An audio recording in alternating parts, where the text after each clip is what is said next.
I know it's hard, I know it's complicated, but I promised you I've been waiting here forever. I had a much to say, but you're not here with me, no.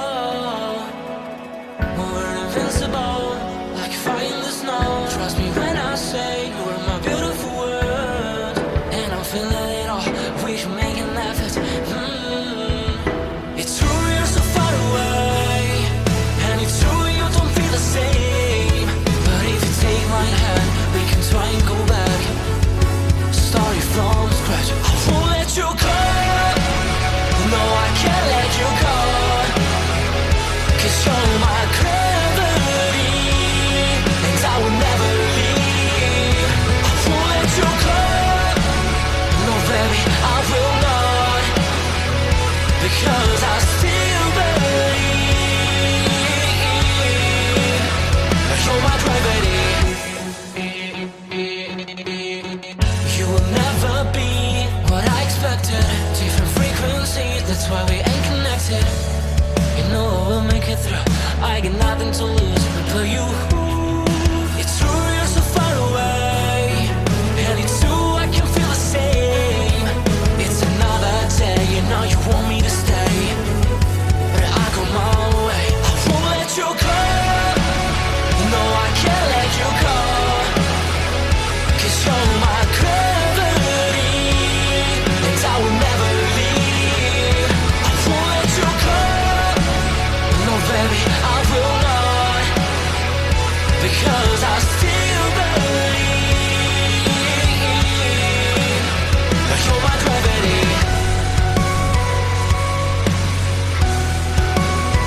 You're my gravity.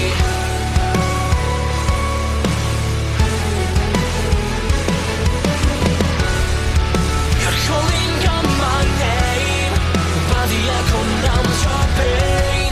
Sorry, but more than just a shadow, I'm more than just a man. You don't care how I feel, you don't know how I feel. No, you don't know how. I wash away the sorrow till my heart can beat again. You're my gravity. No, you're my gravity.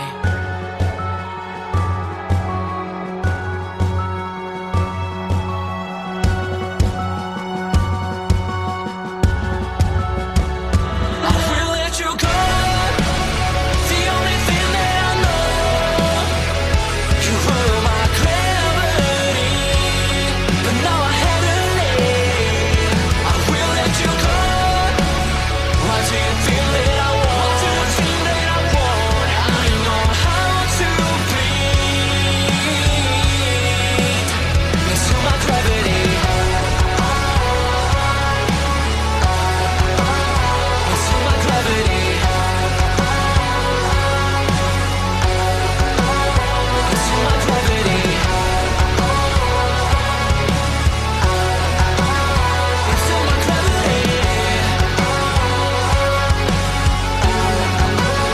into my gravity. I know it's hard, I know it's complicated, but I promised you I've been waiting here forever. I had a much to say, but you're not here with me, no. We're invincible, like fire in the snow. Trust me when I say you are my beautiful world, and I'm feeling it all, we should make an effort. It's true you're so far away, and it's true you don't feel the same. But if you take my hand, we can try and go back, starting from scratch. I won't let you go, no I can't let you go, 'cause you're my gravity, and I will never leave. I won't let you go, no baby I will not.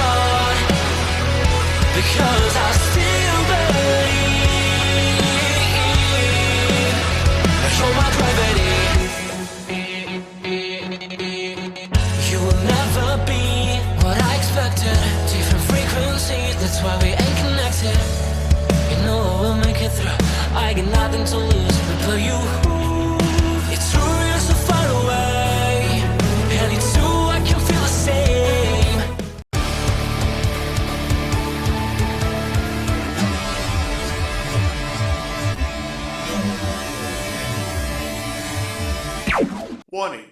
The Duracell Cup Series data file you have attempted to access is out of date. Uploading current file now. It's a brand new car from stem to stern, and it's never been raced at these speeds. The next gen car is opportunity. Everything is different with the exception of like the seat, the steering wheel, and your helmet. Unknown creates excitement. Talking about my generation.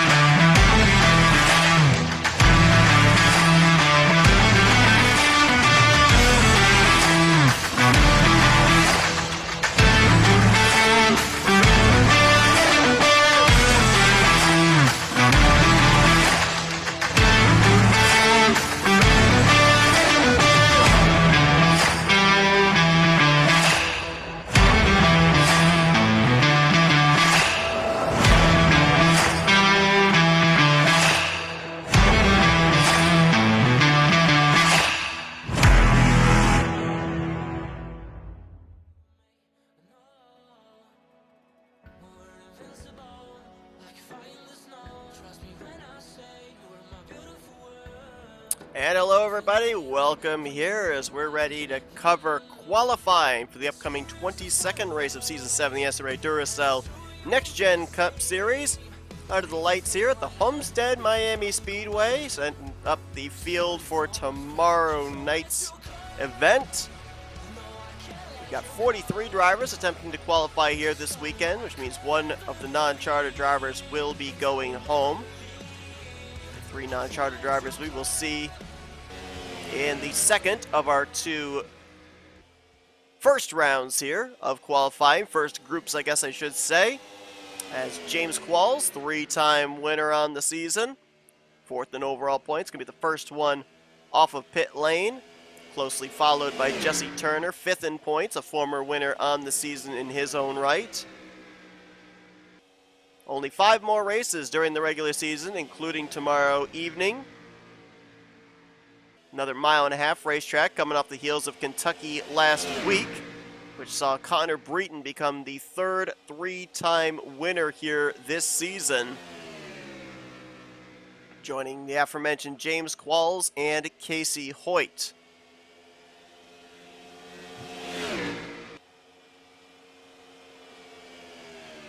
James Qualls going to clock in at a 31.270. Lap time should get a little bit quicker here as the tires warm up and the grip starts to come into play. Start to see some times scrolling on the top of the screen here. Chris Dollerton in the 83. We saw him 2 weeks ago with his runner-up finish at Suzuka, move into the top 10 in the overall point standings for the first time this season. Then last week at Kentucky, it didn't follow up, and he lost 5 spots in the standings. He's now 14th in overall points. Doesn't have a victory, so unless he can win tomorrow, he's not in the wild card conversation. He needs to get back up into the top 10 in points for a playoff position. Reese Banks, it feels like every single week I talk about this driver. He's either 10th or 11th in points. He's either in the playoffs or out of the playoffs. Well, this week, he's 11th in overall points. 5 points below the 5th position in the standings. Trying to get all 3 of the Lake Effect Autosport Ford Mustangs into the playoffs. Of course, a former winner last year at Talladega. Former pole sitter on the season as well. Looking for his 2nd pole on the year, as we already had our first repeat pole sitter back at Suzuka with Rob Evans. So the luster of that has gone away. Austin LaPlante in the 48, right now 14th on the board, and now jumps to 6th at a 30.972. LaPlante 3rd in overall point standings, and had a good run last week at Kentucky. Keep an eye on this guy, because ever since, well, even before the All-Star race break, we were talking about Rob Evans versus Casey Hoyt for the overall points lead. Then when Turner was on a tear, and Dylan Pote was on a tear, we thought, well, maybe they're going to get up there and be in the conversation. LaPlante this week could be in the conversation, leaving Homestead as the points leader. He's only 24 points back behind Rob Evans, only 20 points behind Casey Hoyt. So he's got a legitimate shot here this week of being the new points leader, as he's still looking for his first victory here in Season 7. There's another of our 3-time winners, Casey Hoyt. Right now, the 74 is 16th on the board. Casey Hoyt now 13th on the board, just jumped up to 13th place as the scoring updates itself. Casey Hoyt 4 points behind Rob Evans coming into this one. Now trying to become the first 4-time winner on the season. James Qualls was the first 3-time winner. We'll see between Hoyt, Breeden, and Qualls, if any of them are able to, who's going to be the first 4-time winner. Remember, Nick Gunther stood alone as a 4-time winner last season. Speaking of Gunther, he drove a Mazda last year, drives a Mazda this year. Nice segue into talking about Anthony McCrory in the Celsius Mazda. Anthony McCrory 30th in overall points. It has been a downhill spiral for this driver. They've qualified decently the last few weeks, but they have not gotten the finishes they were looking for. Last week looked like a prime opportunity for Anthony to maybe pick up that first career victory, but he made contact with Jessica Shelton while trying to come to pit road. That forced him outside of the commitment cone. He fortunately caught a caution, so he didn't go a lap down, having to serve his 30-second penalty, but he never worked his way back up to the front. And Anthony is the cut line driver coming into this weekend, 30th in standings. As right now he sits 18th on the current speed charts. Cody Lamas, here's another driver that needs to get things going once again. He was, during the All-Star break, a driver that we were looking at that could conceivably point his way into the playoffs via top 10 in points. He now finds himself mired down 28th in the standings. Had a decent run last week in Kentucky, was moving back into the top 30 in points, but still looking for that first victory on the season to get into a wild card spot. Might be too little too late for him to get up into the top 10 in overall points conversation, but we'll have to wait and see. Jesse Turner was the second driver we saw heading out onto the racetrack behind James Qualls. We already documented he's 5th in overall points, 56 points out of the points lead. Right now he is 22nd on the board. That is next to last. Matter of fact, the final 2 spots of the 23 cars out on track right now in this first group of the first round of qualifying are both out of the Lake Effect Autosport stables, Reese Banks being the other one. RJ Bishop right now currently in a transfer spot into the final round of qualifying, as he is 3rd at a 30.148. We've seen RJ Bishop's qualifying efforts pick up in the last couple of weeks. RJ Bishop coming into this race 35th in overall point standings, only 2 top 5s on the season. 2-time winner last year, still looking for that first checkered flag of Season 7. Reggie Fogelman. Fogelman, for a good portion of weeks, was just outside of the top 10 in points. He's since tapered off a little bit. He's 16th in overall points right now. I believe if my math is correct, he is 33 points below 10th in the standings cut line. But we saw his teammate Connor Breeden go to victory lane for a 3rd time last week. LaPlante's been consistent, so maybe the 24 can find a little bit of something here for good qualifying track position at Homestead, as he currently sits 4th on the board, just behind RJ Bishop and just ahead of his teammate Benjamin Miles, who holds down the 5th position. Levi McIntyre coming into pit lane, our Pocono winner. Levi right now sits in the 12th position in the point standings, so he's currently in a wild card spot.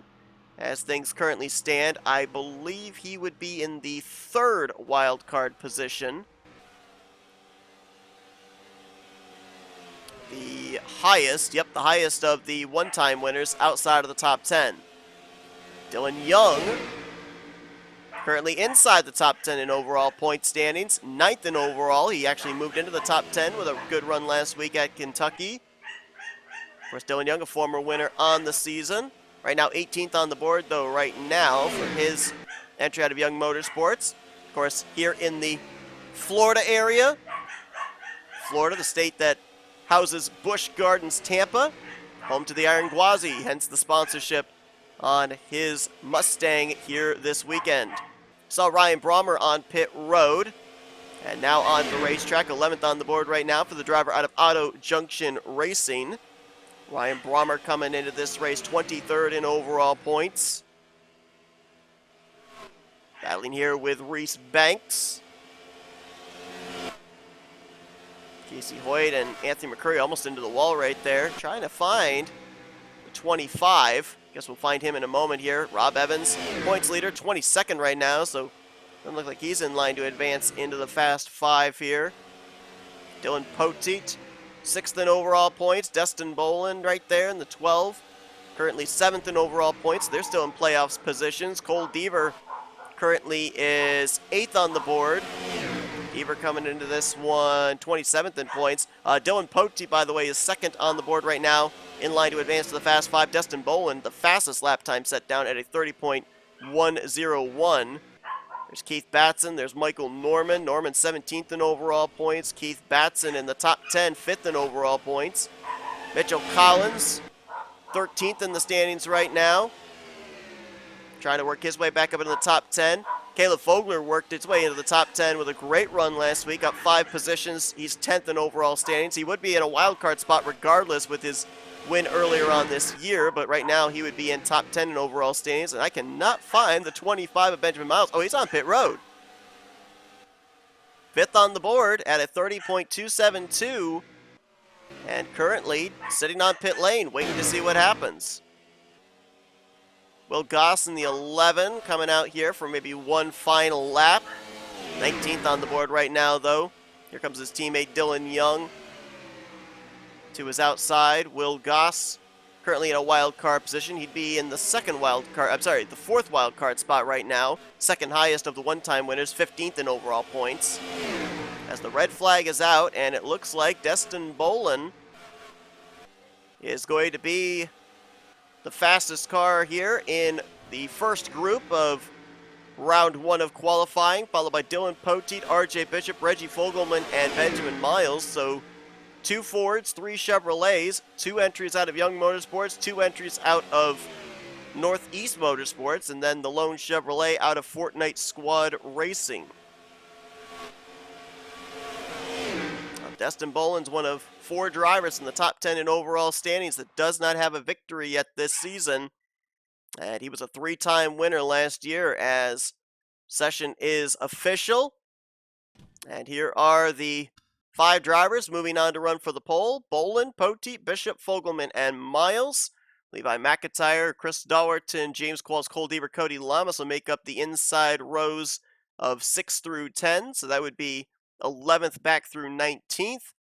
And then some drivers that are going to have some work to do in tomorrow night's race. Reese Banks, who's trying to work his way back into the top 10 in the points standings. Rob Evans, who's trying to preserve the points lead over Casey Hoyt. Hoyt will have the starting track position advantage once the green flag falls, as he was 15th fastest, Evans 22nd fastest. So live points, once the green flag flies tomorrow, will have Casey Hoyt as the new points leader. But we've seen in the past, Rob Evans has sometimes not qualified all that well, but has found a way to get a decent run to keep the 74 at bay by the end of the night. We'll have to wait and see if that'll be the case here tomorrow evening. But we know 5 drivers that'll be running for the pole position. 5 more drivers look to join them. We're going to find out who they are, as well as the 2 non-charter drivers that will be advancing into tomorrow night's main event, round 2, group 2, I should say, of round 1 of qualifying, coming up right after this quick break. Thank you for tuning in to today's broadcast on NNSCRA TV. If you enjoyed your watching, it would help us out a lot if you'd hit that like button. Also, if you're not already, be sure to subscribe to become a part of the NNSCRA crew today. And if you're on your phone, be sure to click that bell to be notified whenever we have a broadcast here on NNSCRA TV. Once again, we thank you for your support, and we hope you continue to enjoy today's broadcast. Round 2 of qualifying here tonight at the Homestead Miami Speedway about to take place. 5 more drivers will move in to run for the pole position. 2 of the non-charter drivers will advance into tomorrow night's feature. And 1 driver will be going home. Many might not remember, but Homestead Miami Speedway, from the inaugural season to season 5, was actually the venue that the championship was decided. Last year was the first year that the finale was moved to Michigan, where the championship will be decided again this season as well. Homestead moving to a prevalent spot on the schedule here just before the cutoff race at Auto Club to determine who's going to be battling in the playoffs. We have 4 former winners that are attempting to qualify. 3 we know will make the show. Those would be Keith Batson, Kyle Matthews, and Jose Mills. Jordan Lopez is one of the 3 non-charter entries trying to make his way into the field. He was the inaugural winner at this racetrack all the way back in Season 1. And the other former winner at this racetrack when it was the finale race was Mike Tellier. Back driving the number 55 Hyper Ice Chevrolet for Gunther Motorsports. And of course, big news this weekend. Fortnite Squad Racing announcing that they will be downsizing to about almost a 2-car team, maybe a 3-car team, but at least 2 cars confirmed. One of them right there, Carson Gum, the other being Dylan Poteet. The Mazdas of Nick Gunther and Anthony McCrory, they will be moving over to a different team with help from Fortnite Squad Racing, but the Gunther Motorsports garage will be opening back up. It'll be a 3-car team with the 55 and the 61 Mazdas running full time, as well as a non-charter entry at this point in time, the number 60 out of the newly named Garage 55. So it'll be interesting to see how that team does next season and what Nick Gunther and Anthony McCrory do here down this home stretch. Neither one of them at this moment in the conversation for a playoff spot, but certainly could use some good momentum going into this new venture in Season 8. Carson Gum right now in the 6th position, 30.724, so just outside of the Fast 5. Carson Gum coming into this one 18th in the point standings. Keep an eye on Carson. He's been looking good the last couple of weeks. Been pretty consistent. Jessica Shelton right now is 2nd on the board at a 30.538. Shelton up 3 spots in the standings after last week at Kentucky. 25th in overall points, her 2 victories on the season have her currently the number 2 seed for the wild card positions. Looking for points to keep herself above that cut line and clinch herself a trip into the postseason. This guy went to victory lane last week. 3rd win of his career, Connor Breton. 4th win for the 88 car in the last 2 seasons. Remember, Jack Dunnard picked up a win last year in his rookie campaign at Phoenix and ended up making his way into the Final 4. Connor Breton right now coming into this one after that victory, 22nd in overall points, so he would be the number 1 seed of the wild card drivers as things currently stand. Laura Chung had a great rookie campaign last year, had that victory at Watkins Glen. This year, I guess we could call it the sophomore slump, 33rd in overall points, dropped in the standings last week at Kentucky. Only 1 top 5 and 3 top 10s on the season. She's 10th on the board right now at a 30.568. We talked about Nick Gunther and that new venture next season that was announced. Nick Gunther currently coming into this race, 32nd in points, but that is a 5-position improvement from where he was heading into Kentucky last week. So Gunther finding a little bit of momentum here in the final few races of the regular season. I don't know. Stranger things have happened. He could certainly get back into a playoff conversation. Had those 4 victories last year. Had an early exit from the playoff last year as well. He's right now 12th on the board. Let's see if his 30.537 improves. Yes, it does. 30.417 moves him up to 6th on the board. There's one of the drivers trying to qualify his way in on time. The former champion, former Homestead Miami winner, Jordan Lopez. The 4th entry out of Blue Oval Automotive. Last time we saw this car try and qualify, Nico Servideo made his first career start a couple of weeks ago at Suzuka. Right now, Lopez holding on to that 5th position, that final transfer position into the Fast 5 to run for the pole at a 30.290. So the pressure is on Matthew Rodriguez and Kyler Sustre. Rodriguez right now is actually 4th on the board, so Sustre is the one in line to miss the show if things don't change between now and the remaining 4.5 minutes. Rodriguez 4th, Lopez 5th, Sustre down in 17th as things currently stand. Jose Mills right now 3rd on the board, so you got a couple of the Blue Oval Automotive Blue Ovals in the top 5. Jose Mills coming to this one 20th in the point standings. I mean, I looked down there around the 16th through 21st position. You got Reggie Fogelman, Michael Norman, Carson Gum, Jose Mills, Ryan Butcher. These are drivers that, with one checkered flag, could easily switch from mid-pack in the point standings to wildcard spot. So keep an eye on those drivers here tomorrow night. Joshua Osborne, right now 14th on the board. Osborne, this has not been a good year for him at all. 1 top 5, 2 top 10s, 41st in points. The only driver that's full-time that's having a worse season than him is Nathan Ormond in the 23. It has been announced that Nathan Ormond will be returning to Michael Norman Motorsports in that 23 car next year, so hopefully they will have a lot better luck in Season 8 than they've had so far here in Season 7. Matt McIntyre out of M&M, right now 12th on the board at a 30.446. Matt McIntyre coming into this one in the 39th position in the standings. Matt McIntyre suffered a 5 points position drop after last week at Kentucky. Battling side by side with a fellow Ford Mustang. That would be the guy at the top of the board right now, Daniel Voiles, former pole sitter on the season at Coke Zero Super Speedway. That's been pretty much the highlight of the year for him so far, as he is 38th in overall points standings, lost 3 spots in points last week.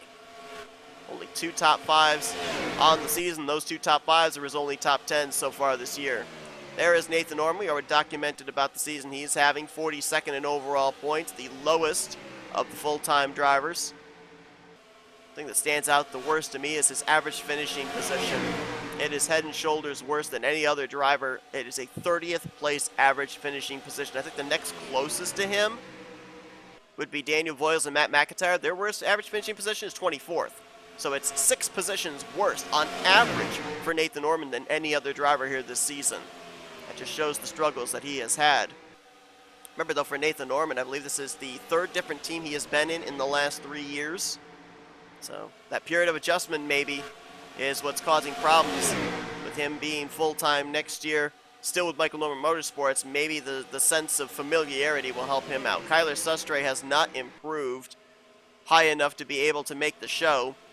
Right now 14th on the board at a 30.468. While Matthew Rodriguez sits in 5th, and Jordan Lopez sits right now in 7th place. So Kyler Sustre in danger of missing out on this race, which would be huge because Kyler Sustre has missed 3 races so far this season. He dropped 4 spots in the standings last week. He is 36th in overall points. He needs to be in the top 30 for his win to count towards a wild card spot. And even if he can make it into the top 30 in points, if he finishes out the regular season 29th, 30th in points, I think there's going to be some drivers ahead of him with wins that would knock him out of a wild card conversation as well. He needs to make the show here tonight. Kyle Matthews, former champion, right now in the 8th position. Kyle Matthews jumped up 5 spots in the standings last week to 34th, so keep an eye on him as he looks to keep that momentum going. Still might have a shot at a wild card position. I think top 10 in points is out of the realm of possibility. Matt Haas jumped up into the top 5 in points. That's why Matthew Rodriguez got shuffled down to 5th, and Jordan Lopez got moved out of the Fast 5.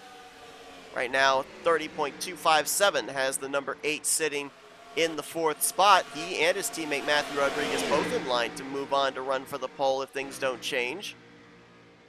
Matt Haas coming into this race 29th in points. Good momentum as he jumped up 4 spots in the standings last week. Quentin Moore right now 20th on the board. Quentin coming into this one 26th in the standings. He just kind of has hovered this year. Got that coast-to-coast victory at Dover last year for his first career victory. This year he's just kind of been hovering between 18th and 25th in the overall point standings. Zach Rogers, he's looked good the last couple of weeks. 31st in overall points after a dismal start to the year. And there's Matthew Rodriguez holding on to that final transfer spot into the Fast 5 to run for the pole. Looks like he is locked into the show. Matthew Rodriguez, 2-time winner on the season. He has failed to make 6 of the starts so far this year. And he is, by rough math, 26 points below the cut line. So making the show is going to be a step in the right direction as he's trying to get a wild card spot. Of course, with those 2 victories, he can get in the top 30. He'd be up in the 3rd or 4th seed at least for a wild card position, but he needs points tomorrow. Charles Sanford, the defending champion, right now 10th on the board. It looks like that's where he will more than likely stay as we are nearing zeros on the clock. And there it is, just like that. Zeros on the clock, and Daniel Voiles is going to be the fastest here in the second group of round one. Connor Breton, coming off his third victory on the season last week at Kentucky, is going to transfer into the Fast Five in second. Then Jose Mills is going to be third. Matt Haas and Matthew Rodriguez, the teammates out of Haas Racing, will complete the top five. And those five will join the other previous five from the first group to run for the pole position. Jordan Lopez will clock in seventh, so he will make the show. Kyler Sustre, who was 16th, will be the driver that will be going home. We talked about Jessica Shelton needing points to stay ahead of that cut line. Going to be pretty deep in the field tomorrow evening in the 18th position. And we mentioned about some drivers that could be interesting to follow. If they get a victory, they'd be right in the wild card conversation, like a Carson Gum or a Jose Mills or a Ryan Butcher. Carson's going to be 6th. Mills is moving on to run for the pole, but Ryan Butcher quite a ways back there in 15th position. Don't know if track position is going to be all that important tomorrow. I feel that you can pass, but it's going to be a slow, methodical process. We'll have to wait and see what is the case. Do you want that good starting track position, or is starting at the rear of the field not as much of a detriment as one would expect? We'll answer those questions tomorrow night. Tonight, we are looking to see who's going to start from the pole, and we're going to take a quick race break here and then be back to find out who's going to be leading us to green tomorrow night here at the Homestead Miami Speedway. Thank you for tuning in to today's broadcast on NNSCRA TV. If you enjoyed your watching, it would help us out a lot if you'd hit that like button. Also, if you're not already, be sure to subscribe to become a part of the NNSCRA crew today.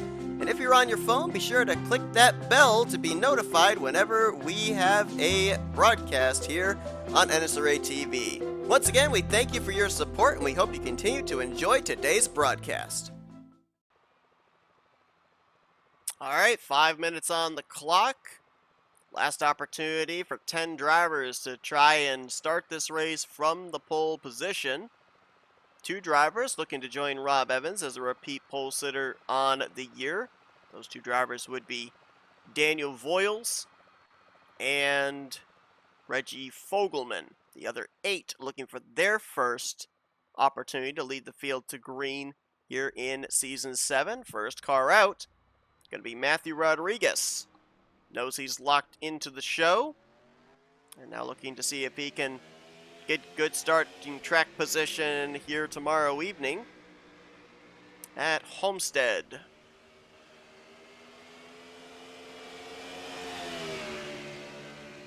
These drivers given the opportunity to qualify in the same conditions that they will race. So tomorrow night's 22nd race in the season will be airing at 7 p.m. Eastern Standard Time here on NNSCRA TV. Bit of a glare there off the turn 1 area. Let's take a lap around with Matthew Rodriguez. Let's listen to the sounds of Homestead.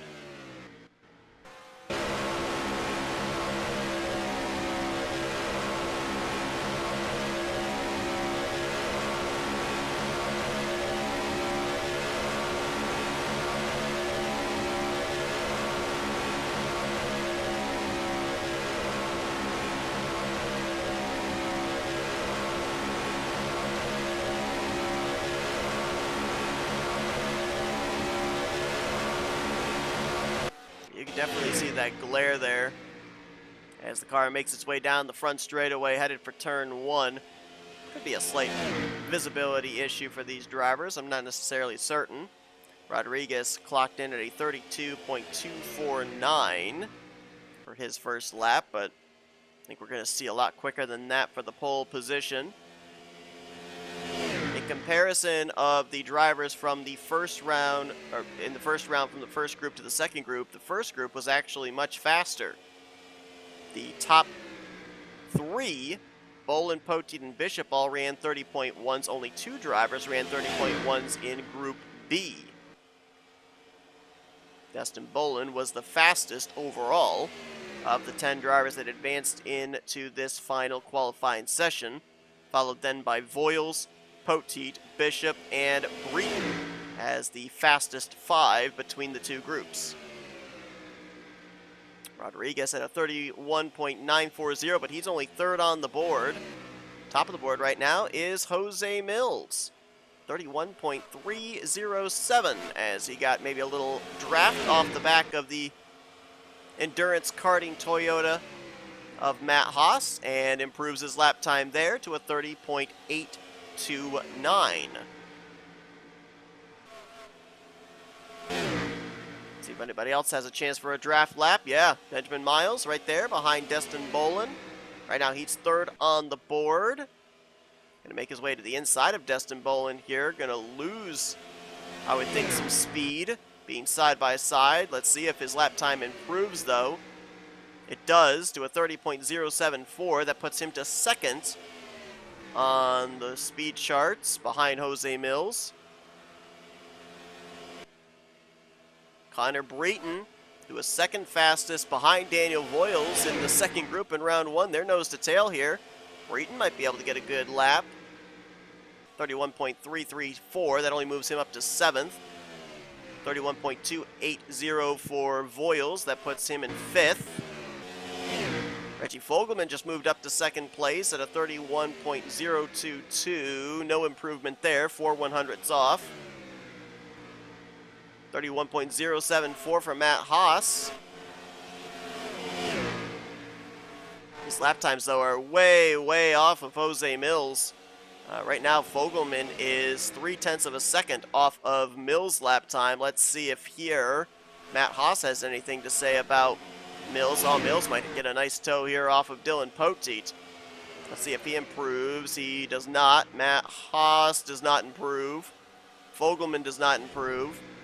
Jose Mills may have this pole position, but I remember how many times I've said that, and somebody has sniped it in the closing stages. Zero's on the clock, but they're going to let them finish out this lap. Destin Bolin, oh, I thought maybe he might have something with getting some draft off of Benjamin Miles, but Miles is coming to pit road. Bolin right now sixth on the board, and no improvement. Dylan Poteet jumped up to second, though, and then immediately got dropped to third at a 30.929. He fell to third because Matt Haas jumped to second, 30.862, but that is 4/100ths off of Jose Mills in his 30.829, so it looks like Jose Mills, the most winningest driver in the Duracell Cup Series, will capture his first pole of Season 7. Looking for his first checkered flag on the season as well, and as I said, Mills came into this race 20th in points, so if he were to win, he would certainly be in the wild card conversation for the remaining 4 races on the year. We're waiting for the scoring to officially stop, which it does now. And Jose Mills, Matt Haas are going to be the front row for tomorrow night's race here from Homestead Miami Speedway. A Ford and a Toyota. It's interesting when you look at these two as well. They were third and fourth in Group 2 of the first round, and they came in with some really good lap times right there. Ironically enough, though, the 30.8s that they just ran, that wouldn't have even qualified them into the top 20 for the speeds that were laid down in both of the first round sessions. Dylan Poteet and Benjamin Miles, their Chevrolets will make up row number 2. Reggie Fogelman, Destin Bolin in row 3. Connor Breton will share row 4 with Daniel Voiles, and RJ Bishop, Matthew Rodriguez will be the top 10. Kind of ironic there. Destin Bolin and Daniel Voiles, their blue ovals were at the top of the board in their respective groups, and neither one of them even managed to qualify into the top 5 here in the final round of qualifying after they ran in the 30.1s. But nonetheless, good top 10 starting position for all of these drivers. We'll see if track position will be important tomorrow night. But until then, hope you guys enjoyed this qualifying session from Homestead. If you did, be sure to like, subscribe, part of the crew today. We've shown you the qualifying results here, and we'll see you guys tomorrow night. Just the Cup cars here this weekend. We won't see the Ultra Light Series drivers for a little while yet. So we'll see you guys tomorrow night, 7 p.m. Eastern Standard Time from the Homestead Miami Speedway as we continue on Season 7 of the Duracell Next Gen Cup Series. Until then, though, I've been Seth Cole, and you've been watching another broadcast courtesy of NNSCRA TV, offline racing at its best.